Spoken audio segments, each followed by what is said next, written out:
All right, we got a few things on the list today. Try to get this project accomplished in the backyard. Probably won't get it all done today, but we're gonna give it a shot. I was just gonna show you real quick. All this was the mulch that came from DOT. You can see along that whole outside that I cleared out. Gonna be building a building out there, but that's probably 3 dump truck loads or so of mulch. And I've still got to bring it out to the edge of my grass here. You can see where we killed the edge. Got a video on that if you want to go back and check it out. But for the most part, we're going to be trying to cover up all the mud that you see. And this is what we're working with today. That's mulch from a local tree trimming company I hooked up with. And they're just bringing me piles of it. So it's probably going to take a whole dump truck load out here today on this back section, maybe more. And what we're going to do is just try to cover up all the mud. And the idea is to have the leaves fall on it. That way it turns it into a more wooded type looking area, a natural looking area. Hopefully eventually cover up all the mulch. The mulch is really just going to be there to catch the leaves and kind of help hold them in place and firm up the ground too, so you don't sink in the mud when you walk on it. Got a lot of ivy creeping in here. I think I may try to kill that next year. And then back here towards the back, we brought the wood line up so much. That's probably close to 10 feet. So what we're gonna do is be transplanting a lot of these azaleas, and we got a dogwood here. We may or may not transplant it. All right, well, we got a lot of work to do today. So we're gonna go and get started. I got the big tractor here just simply because it holds about 3 to 4 times as much in the bucket as that Ventrac does. So it just speeds up the job tremendously. And then we'll get the power rake out here and get it all smoothed up. You can see right here where I drove the tractor when I was getting over to that wood furnace. It's just too wet for the tractor back here. It's going to end up leaving big ruts, which is what I want to try to avoid. So I think we're going to go get the Ventrac, and we're going to finish off this side with the Ventrac. It's probably going to take a little bit longer, but it's got a whole lot lighter footprint, and I can probably fit through right here and save myself from doing a huge loop. I got a trail down through the woods, loops around and comes back this way.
You can see how much smaller the buckets are. There's a Ventrac bucket, and there's the Kubota tractor bucket.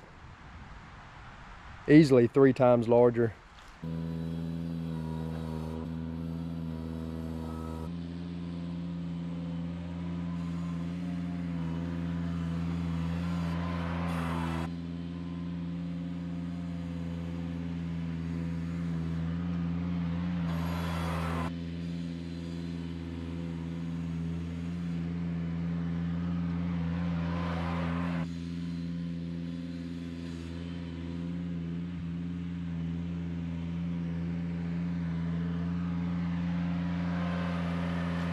All right, well, I think we got everything we need down here.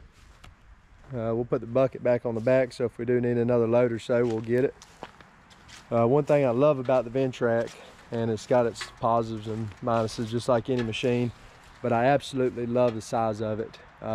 You can just see where I can squeeze through bushes to get back here, make quick turns. You can drive on the yard if you wanted to.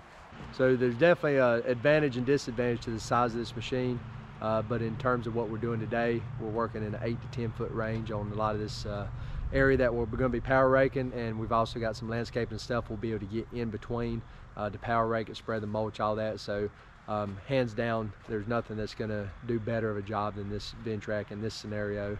Now, if you got into a big wide open area, you know, grading off a brand new lot, you know, a skid steer might be a better way to go. But for the most part, what I do around my house or for other customers, this is the machine for the job.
All right, well there you go. That's about 11 minutes real time.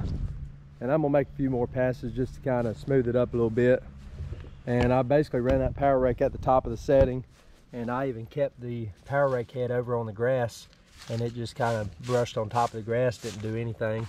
So I'm gonna go get my leaf blower, blow that back off and get a nice clean edge. And then I've got a little bit of hand spread to do around the bushes here. I'm gonna go get another bucket or two around the bushes, but you can see I worked all in between these bushes. So very little handwork left to do after you get done with that power rake.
All right, well, it looks like that's about all we're gonna get done today. I think it turned out pretty good. There's just a little bit of handwork left to do around some of the bushes. Maybe just add a little bit more mulch around the edges. I'm really gonna be redoing this whole area. It needs quite a few loads of dirt. The azaleas are gonna get moved. And then we'll add some more mulch and finish this corner up. But for the most part, it looks pretty good down through here. It's gonna serve its purpose and get rid of the mud. Hopefully get the leaves sticking on top of it.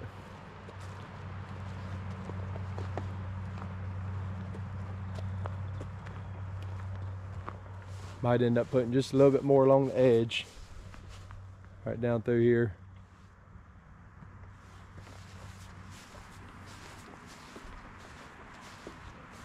Finish tying it up through there. I believe we're going to do regular mulch on up from the garden up.